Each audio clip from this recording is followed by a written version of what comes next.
Police exist for the sole purpose of, keeping our community safe. Likewise, police officers have to keep themselves safe, and it's a balance of these two priorities which has led to what is often referred to as the militarization of our police. This escalated under President George H.W. Bush in 1990 when he pioneered a precursor to the 1033 program. And under that program, police departments can receive surplus military equipment, stuff they're not even using anymore, for free. Some Treasure Valley police departments, they embraced that opportunity, while others, well, they were a little bit more hesitant. Now, the Nampa Police Department, who took up on this offer, they're looking to replace their military-style armored vehicle for a friendlier option, or with a friendlier option. And you know what? It's not cheap. Here's Andrew Bartline. Scenes like this aren't unheard of for Treasure Valley police departments. We do about 24 call-outs a year between search warrants or middle-of-the-night activations or daytime activations, whatever it may be. That's why Nampa Police Lieutenant Chad Shepard says it's necessary to have an armored vehicle. Lives are in danger.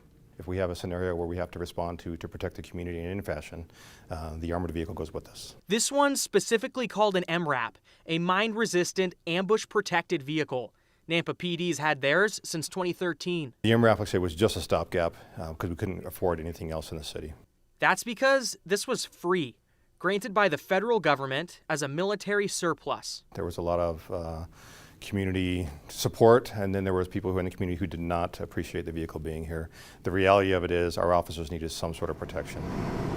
And we don't want to just get something because it's free. You want to be able to get something that really fits your mission as patrol officers and as a police department in your community. That's then Meridian Deputy Police Chief Tracy Bastrachea back in 2014.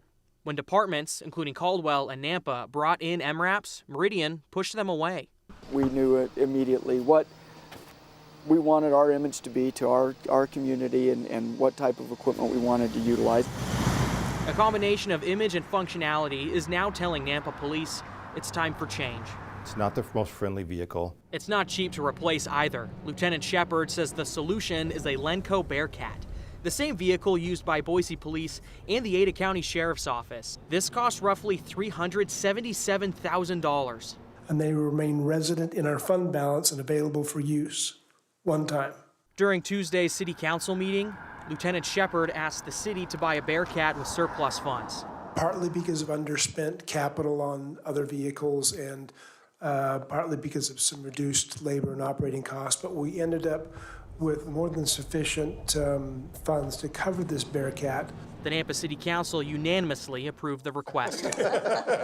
If we had our preference back then when the MRAP came online, we would have had a Bearcat then, but it just wasn't an option. We do our best to serve with the equipment provided and bring our officers home safe at night. So if we have to have an armored vehicle, then that's the case.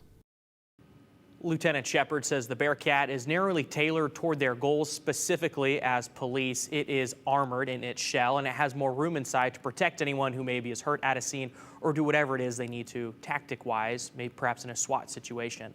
More room, they say that certainly helps. The MRAP also had ongoing maintenance costs from previous use and damage because it was a military vehicle at one point that was in use by the U.S. military. And it seems this is a route locally that a lot of police departments are going. Mentioned in the story that the Ada County Sheriff's Office is not using the MRAPs anymore. They have Bearcats. Boise Police has Bearcats as well. We talked about Meridian.